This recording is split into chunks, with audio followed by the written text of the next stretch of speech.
What have they said so far about this Qualcomm potential takeover? The biggest potential tech takeover ever. CFO Tom Krause, Broadcom CFO, did come on and give some clarity, a bit of clarity as to what they're thinking about this deal.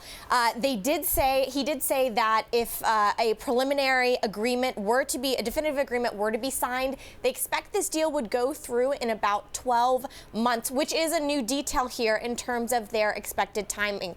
The other thing that I would bring up right off the bat is the fact that they have had initial meetings with certain relevant antitrust authorities, the CFO said, and they think that a regulatory requirement necessary to complete the accommodation would be met in a timely manner.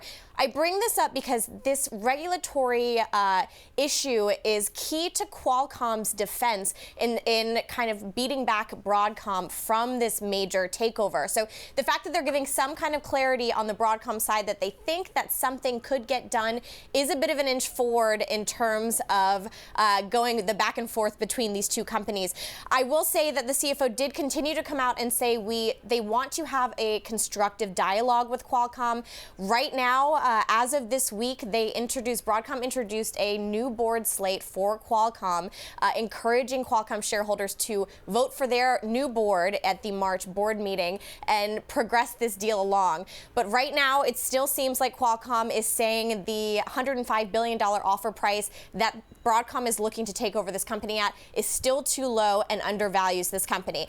Unfortunately, shareholders won't get a lot more clarity in the course of this call. Emily, I was listening to it up until I went on here with you, and the CFO told analysts, please do not ask any more questions about the deal. We won't be talking about it any further. But, you know, he did say we've received positive feedback from shareholders and customers about the potential transaction. So that seems to be the best we're going to get at this point, even though there are still a lot of unanswered questions from the Broadcom side that the market is definitely still looking for.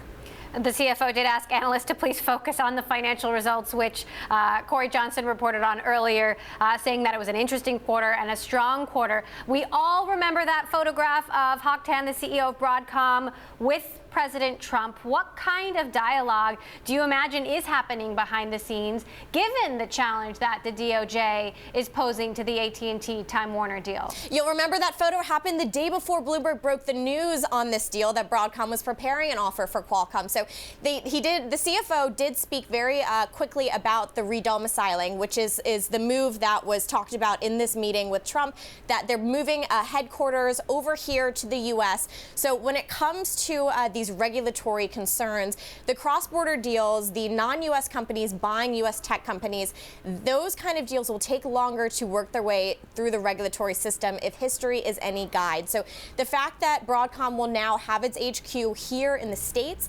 potentially will help ease some of the, at least, optics concerns. But if you look at what's going on with Qualcomm, remember, Qualcomm's still trying to acquire NXP. That deal has been caught up in the regulatory quagmire for about 14 months. We're still waiting to hear what happens with that deal. So reg and what happens with regulatory approvals is top of mind. And again, that's why the fact that Broadcom CFO came out today saying they've had initial conversations and they think a timely manner would be the case if this deal were to go through with Broadcom and Qualcomm is a very important thing that I think the market will fixate on into the coming weeks.